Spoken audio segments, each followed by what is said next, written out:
Morning with Farah. Welcome back ATV morning آپ دیکھ رہے ہیں اور آج میں آپ کی ملاقات کراؤں گی اپنے جس مہمان سے امریکہ میں رہنے والے ہمارے جو پاکستانی ہیں وہ تو انہیں بخوبی جانتے ہیں، اور جب ہم کہتے ہیں کہ ہمارے پاکستانی جو بیرون ملک مقیم ہیں وہ ہمارے ایمبیسڈر ہوتے ہیں تو ایسے لوگوں کے اوپر یہ بات بالکل صادق آتی ہے۔ جب آپ اپنے ملک کا کلچر، اپنی ٹریڈیشنز، اپنا ادب، اپنی زبان متعارف کراتے ہیں دیار غیر میں، تو یقینی طور پہ یہ نہ صرف وہاں رہنے والے پاکستانیوں کے لیے ایک بڑی خوش آئند بات ہوتی ہے کہ دیش سے باہر، ملک سے دور انہیں اپنی زبان کی، اپنے ادب کی چاشنی بھی ملتی ہے، وہ محفلیں بھی ملتی ہیں، بلکہ وہاں کے جو شاعر ہوتے ہیں اور وہاں کا جو آرٹ ہوتا ہے اس کے فروغ کے لیے اور اس کے ترویج کے لیے بھی ایک پلیٹ فارم میسر آتا ہے، اور یہی کام انہوں نے کیا ہے۔ انہوں نے سخنور شکاگو کے نام سے ایک ادبی تنظیم متعارف کرائی جو وہاں پر بہت سارے نئے شعراء کرام جو ہیں ان کا کلام وہاں پر سننے کو ملتا ہے، اور پھر حریم نعت کے نام سے ان کا یوٹیوب چینل جہاں سے اگین پروگرامز ہوتے ہیں مسلسل۔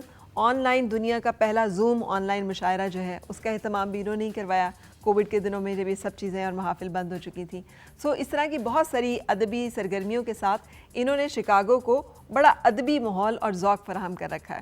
خود بھی صاحب کتاب ہیں، ابھی ان کی ایک کتاب کی تقریب رونمائی ہوئی ہے جس کا نام دھنک ہے ابھی کچھ دن پہلے ہی، جو کہ ان کا شعری مجموعہ ہے جس میں غزلیات بھی ہیں، نظمیں بھی ہیں، حمد و نعت بھی ہے، لیکن زیادہ جو ان کی شناسائی اور تعارف ہے وہ حمد و نعت کے حوالے سے ہے، جس پہ بہت خوبصورت ان کا کلام جو ہے وہ سامنے آ چکا ہے بعد از خدا کے نام سے ان کی مجموعہ میں۔ آج ہم ملنے جا رہے ہیں عابد رشید صاحب سے۔ السلام علیکم۔ وعلیکم السلام۔ بہت شکریہ عابد صاحب، کیسا لگا پاکستان آنا اور کتنے عرصے کے بعد چکر لگا، اور عالمی ادبی کانفرنس میں شرکت جو ہے یہ بھی کیسا ایکسپیرینس تھا؟ کراچی میں عالمی اردو کانفرنس جو پاکستان آرٹس کونسل کراچی نے منعقد کی ہے اس میں شرکت رہی، کچھ 4 روز تک انہوں نے مصروف رکھا، اور پھر اس کے بعد یہاں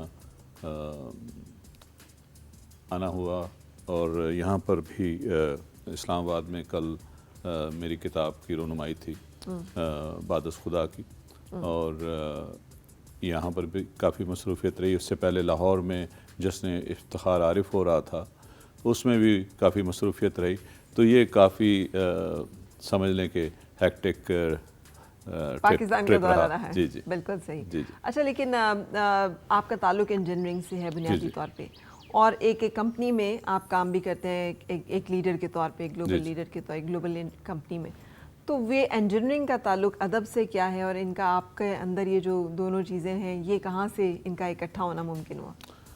انجینئرنگ کا آپ یہ کہہ سکتے ہیں کہ سائنس کا تعلق جو ہے وہ ادب سے یوں ہو جاتا ہے کہ بہت ساری جہتیں جو ہیں اردو ادب میں جو باتیں ہم کرتے ہیں تو ہم اس کے بیک گراؤنڈ میں ہمارے پاس سالڈ نالج اور انفارمیشن ہوتی ہے کہ جب ہم کوئی بات کرتے ہیں تو ہم اس کو ریلیٹ کر سکتے ہیں کسی سائنٹیفک تھیوری سے، تو یہ بڑا ایڈوانٹیج ہے۔ اور میں نے غزل بھی اسی لحاظ سے کہی تھی، اور اس میں بھی میں نے بہت سارے سائنٹیفک آسپیکٹس کو استعمال کیا۔ میں نے ایک حمد کہی ہے جس میں سائنٹیفک آسپیکٹس ہیں، ایک حضور کے بارے میں نعت کہی ہے جو معراج کا سفر ہے اس میں سائنٹیفک آسپیکٹس ہیں، تو یہ بڑا ایڈوانٹیج ہو جاتا ہے کہ جب آپ بات کرتے ہیں تو غلط بات نہیں کرتے، جو بات کرتے ہیں وہ درست ہوتی ہے سائنس کے حوالے سے، تو یہ بڑا ایڈوانٹیج ہے۔ یہ ہے، لیکن بہت سارے جو سائنس سے شغف رکھنے والے لوگ ہیں نا وہ پھر میٹا فزکس کو نہیں مانتے، فزکس سے تعلق رکھنے والے لوگ جو ہیں، یہ بھی ایک بڑی زبردست بات آپ کر رہے ہیں کہ آپ اس کو ریلیٹ کرتے ہیں اور اس کو اس پرسپیکٹیو میں دیکھتے اور فیل کرتے اور محسوس کرتے ہیں۔ لیکن یہ آپ کا شعری سفر جو ہے اس کا آغاز کب سے ہوا تھا اور کیسے ہوا تھا؟ شعری سفر کا آغاز تو جیسے ہر کوئی کہتا ہے بچپن سے تو ایسا ہی تھا، بچوں کے رسالوں میں کہانیاں اور نظمیں لکھا کرتے تھے اور شائع ہوتی تھیں۔ اس زمانے میں مختلف رسالے تھے، اب جانے ان میں سے کتنے رہ گئے ہیں، تعلیم و تربیت، نونہال، غنچہ، کھلونا، بچوں کی دنیا، یہ رسالے اس زمانے میں ہوا کرتے تھے، بچپن سے ہی پبلش تھے آپ؟ تو اس میں میری چیزیں شائع ہوتی رہتی تھی، کہانیاں بھی اور نظمیں بھی۔ تو اس کے بعد غزل کا سفر شروع ہوا، تو تعلیم اس کے ساتھ ساتھ تعلیم چل رہی تھی، تو پھر میں امریکہ چلا گیا، تو وہاں سے یہاں ایک سمجھ لیں کہ آپس میں کوئی ایسا کنیکشن نہیں ہے۔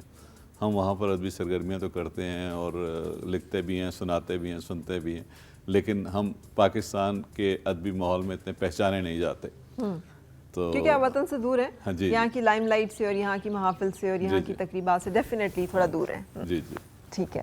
تو یہ جب آپ نے پہلے لکھنا شروع کیا, اچھا لکھنے کے لیے اچھا پڑھنا بہت ضروری ہے. تو آپ کی یہ جو ذوق بنا ہے یا یہ جو آپ نے ایک شغف آپ کا رہا ہے, یہ اس کی وجوہات کیا تھیں؟ کیا ماحول تھا جس کی وجہ سے آپ اس طرف مائل ہوئے؟ میں اس کا سب سے زیادہ کریڈٹ تو اپنے والد صاحب کو دینا چاہتا ہوں. صحیح. میرے والد صاحب ایئر فورس میں تھے اور ہمارے ایئر فورس کے جو بیسز ہیں ان پہ لائبریریز ہوتی ہیں جس میں ہر قسم کی کتابیں ہوتی ہیں, اور مجھے بڑا ایڈوانٹیج ملا کہ ان لائبریریوں میں سے میں نے ہر قسم کی جو بھی ادبی کتابیں تھیں جو کہ ہو سکتا ہے کسی آدمی کو رسائی نہ ہو, وہ وہاں موجود تھیں. تو میں نے سمجھ لیں کہ جب میں نے ایف ایس سی کمپلیٹ کیا تو تقریباً میں سارا ادب پڑھ چکا تھا. اچھا. تو میں ڈھونڈتا تھا کہ کہیں پر کوئی کتاب مجھے ملے. تو جیسے کوئی آپ کو کارٹون سے اور ڈراموں سے اور ویڈیو گیمز اس وقت اتنے ہوتے بھی نہیں تھے؟ ویڈیو گیمز تو ہوتے ہی نہیں تھے. کارٹون آتے تھے, 5 منٹ کا ایک کارٹون کا سیگمنٹ آتا تھا P T V per, papaya the seller میں, تو وہ دیکھتے تھے. اس سے زیادہ تو ہمارے لیے تو تفریح کا اور کوئی سامان نہیں تھا سوائے اس کے کہ آپ کھیل کے میدان میں اتریں یا پھر آپ کتاب میں پڑھیں. تو بس وہ شام میں کھیلتے تھے, کبھی ہاکی, کبھی فٹ بال, کبھی کرکٹ, جو بھی سیزن ہوتا تھا وہ گیم چلتا تھا. لیکن یہ ہے کہ ایسے جیسے آج کل کے بچوں کو ریسورسز ہیں وہ تو اس زمانے میں تھے ہی نہیں. یہاں کیا یورپ میں بھی نہیں تھے. بالکل. تو یہ جو کامیابی ہے کہ آپ نے اپنی انر سیلف کا جو بھی آپ کا ایک پیشن تھا, اب وہ ہم کہہ سکتے ہیں کہ وہ پیشن شاعری تھا اور آپ کا پیشہ جو ہے وہ انجینئرنگ ٹھہرا, یا دونوں ہیں جو پیشن؟ ہمیشہ سے جو میرا پیشن ہے وہ شاعری رہا ہے, ادب رہا ہے. اور بلکہ میں یہاں مینشن کرنا چاہتا ہوں اور بہت ضروری مینشن کرنا چاہتا ہوں کہ جب میری پہلی نظم شائع ہوئی تھی بچوں کے رسالے میں, تو اس زمانے میں میرے والد صاحب آئے آفس سے, تو میں نے ان کو رسالہ دکھایا. میں نے کہا کہ یہ میری نظم شائع ہوئی ہے. تو انہوں نے اپنی جیب سے مجھے 5 روپے کا نوٹ نکال کے میرے ہاتھ پہ رکھا. اچھا. اس زمانے میں 5 روپے کی بڑی ویلیو تھی اور وہ ایک انکریجمنٹ تھی. تو انہوں نے ہمیشہ انکریج کیا. بیسس پہ اتنے بک سٹال نہیں تھے, تو وہ جیسے ہی کوئی رسالہ آتا تھا تو وہ جب جاتے تھے مارکیٹ میں کہیں باہر تو وہ لے کے آتے تھے میرے لیے. ٹھیک ہے. تو انہوں نے ہمیشہ مجھے سپورٹ کیا. ٹھیک ہے. لیکن آپ نے نصابی جو کتب ہیں ان کا پڑھنا چھوڑا نہیں کہ غیر وہ تو نصابی ظاہر اگر ہے آپ کہ وہ مطالعہ پروفیشن ہے تو وہ تو ساتھ ساتھ چلتا ہے. تو پروفیشن کے ساتھ اگر یہ آپ کا پیشن بھی چلے تو میرا خیال ہے کہ آپ زیادہ کامیاب رہتے ہیں. ٹائم کیسے دے سکتے تھے؟ کیونکہ انجینئرنگ کی اپنی پڑھائی بھی خاصی مشکل ہوتی ہے اور انجینئرنگ تک پہنچنے کے لیے بھی بڑا مقابلہ اور نمبر لینا ضروری ہوتا ہے. اس میں یہ ہوتا ہے کہ جس وقت یہ اسپیل چل رہا ہوتا ہے پڑھائی کا تو اس وقت اور کوئی چیز نہیں ہو رہی ہوتی. ٹھیک ہے. لیکن جہاں کہیں تھوڑا سا وقت ملتا ہے تو ہم کرتے ہیں. کبھی بے موقع آپ پہ نظم یا غزل جو ہے وہ وارد نہیں ہوئی؟ وہ عموماً ایسا ہوتا ہے کہ کوئی بھی غزل یا نظم ایک مصرے سے شروع ہوتی ہے. اگر آپ اس مصرے کو لکھ لیں اس وقت تو بعد میں بھی آپ اس حوالے سے کچھ کہہ سکتے ہیں. لیکن آپ کی بات درست ہے کہ اگر اسی وقت وہ اسی ماحول میں لکھا جائے اس کو تو وہ زیادہ بہتر ہوتا ہے. لیکن ظاہر ہے کہ جب آپ کا پروفیشن ہے یا آپ کی تعلیم ہے انجینئرنگ سے ریلیٹڈ تو اس وقت تو آپ کچھ اور سوچ بھی نہیں سکتے. آپ بہت زیادہ بزی ہوتے ہیں اور پھر جس طرح سے آپ باہر مقیم ہیں تو وہاں پر تو ورک انوائرمنٹ بالکل فرق ہوتے ہیں. اگر آپ کام کر رہے ہیں تو آپ کو کام کرنا پڑتا ہے. آپ وہاں بیٹھ کر کام کرتے ہوئے غزلیں نہیں لکھ سکتے. وہاں پہ یہ کام نہیں چلتا. تو اس معاملے میں آپ پاکستان کو مس کرتے ہیں پھر؟ کیونکہ یہاں پر تو مجھے بڑا ایڈوانٹیج رہا کہ بھئی جب مجھے ایک شوق ہے بائسیکل رائڈنگ کا. اچھا. تو جب بھی میں آفس سے آتا ہوں regardless of it's even if it's night, میں بائک لے کے نکل جاتا ہوں تقریباً آدھے پونے گھنٹے کے لیے. ہمارا بڑا خوبصورت سا پارک بھی ہے وہاں پر, تو جب گھر سے رائڈ کرتا ہوں وہاں جاتا ہوں, وہاں ایک راؤنڈ لیتا ہوں, واپس آتا ہوں, وہاں بچے کھیل رہے ہوتے ہیں, رونق لگی ہوتی ہے. تو اس راستے میں بڑے اچھے اچھے شعر ہو جاتے ہیں. اچھا. تو یہ جو میری کتاب دھنک ہے اس کی زیادہ تر غزلیں بائسیکل پر ہوئی ہیں. واہ. اچھا سر, آگے بڑھنے سے پہلے چونکہ جو آپ کو بنیادی تعارف ہے وہ حمد و نعت زیادہ رہا. حریم نعت کا جو آپ نے ایک سلسلہ شروع کیا یوٹیوب چینل پہ وہ بھی کچھ اسی سے رہا, اس کی کیا وجہ رہی؟ حریم نعت جو ہے وہ ایک آرگنائزیشن ہے جسٹ لائک سخنور شکاگو. ہم نے سخنور جو غزلیہ شاعری ہے اور جو نعتیہ شاعری ہے اس کو سیپریٹ رکھا ہمیشہ. تو دو ہمارے آرگنائزیشنز ہیں اور اس میں کچھ لوگ کامن ہیں کچھ لوگ ڈفرینٹ ہیں. ٹھیک ہے. تو جو حریم نعت ہے وہ الحمدللہ کوئی 2 دہائیوں سے ہم شکاگو میں حمد و نعت کی خدمت میں مصروف ہیں اور کوشش یہی کرتے ہیں کہ جتنا حمد و نعت کو فروغ دیا جا سکے تو ہم کرتے ہیں، مشاعرے بھی کرتے ہیں، یہاں سے پاکستان سے لوگ جاتے ہیں، ہم ان کے ساتھ بھی پروگرامز کرتے ہیں، تو ظاہر ہے کہ اس عرصے میں نعتیں بھی ہوتی رہیں، حمدیں بھی ہوتی رہیں، منقبت، تو پھر وہ سارا یہ بڑا طویل سفر ہے، یہ عبادت خدا جو میں نے کتاب جس کا میں نے ذکر کیا آپ سے، کتنے عرصوں پہ محیط ہے؟ یہ سمجھ لیں کہ اتنے ہی عرصوں پہ محیط ہے جب سے یہ کام چل رہا ہے۔ اچھا، اور 40-50 سال کا عرصہ؟ نہیں، یہ تقریباً 20 سال کا عرصہ، اچھا، ہاں 20 سال کا عرصہ۔ تو جو بچپن میں جو چیزیں لکھی تھی وہ تو میں نے اس میں شامل نہیں کی، لیکن جو بعد میں جو چیزیں میں نے، اور یہ کتاب پتہ نہیں کتنی دفعہ مکمل ہوئی، اور پھر میں نے دوبارہ اس کو کیا، اور ایک میری کوشش تھی کہ بھئی یہ عشق رسول کی اس معراج تک پہنچ سکے کہ جہاں پر یہ ان کے لیے قابل قبول ہو۔ ٹھیک ہے، تو وہ اس کوشش میں اس کتاب کو کئی دفعہ میں نے ریوائز کیا اور بالآخر فائنلی publish اس کی ہو گئی۔ تقریب رونمائی ہوگی۔ اچھا، میں آگے بڑھنے سے پہلے چاہوں گی کہ کچھ اگر آپ ہمیں حمدیہ، نعتیہ کلام جو بھی آپ چاہیں ہم سن سکیں، اور ہمارے جو لوگ اس سے شغف رکھتے ہیں وہ اس سے لطف لے ضرور، سکیں۔ میں بڑی خوشی سے سناؤں گا، یہ میرے لیے بڑی سعادت کی بات ہے۔ ایک نعت: جی۔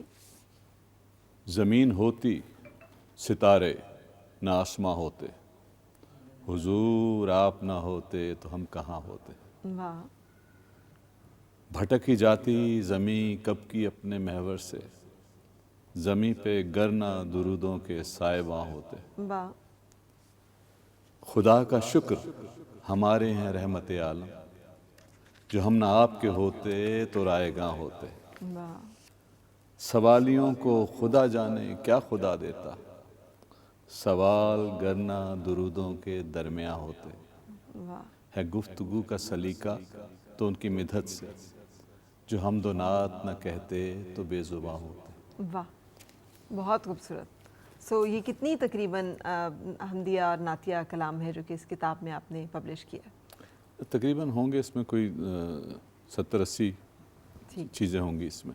ٹھیک، ہاں جی، بہت شکریہ، آپ ساتھ ہیں ہمارے، ہم کنٹینیو کریں گے، ایک بریک کے لیے رکنے جا رہے ہیں، اور آج ہم نے فوکس کیا ہے، جیسے آپ نے اپنی تنظیموں کو 2 حصوں میں ڈیوائیڈ کیا ہوا ہے نا، کہ ایک حمدیہ آپ کا، ایک نعتیہ تنظیم ہے، اور ایک وہ ہے جو کہ آپ کی غزلیات پر مشتمل ہے۔ چونکہ آج کے پروگرام کو ہم منسوب کر رہے ہیں ملکہ ترنم نور جہاں کی یاد سے بھی، جو ہمارے ملک کی ایک بہت بڑی فنکارہ ہیں، اور آپ کی بھی غزلیہ اور نظمیہ کلام جو ہے موجود ہے۔ تو بریک کے بعد جب ہم آئیں گے تو ہم اپنے ایک اور مہمان کو بھی یہاں پہ دعوت دیں گے، اور پھر اس گفتگو کے سلسلے کو آگے بڑھائیں گے۔ Stay with us. مسکرائے اور مل کے گنگنائے ہیں گمشدہ جو خوشیاں، ساری وہ ڈھونڈ لائے، آؤ پھر سے مسکرائے، مارننگ وتھ فرا۔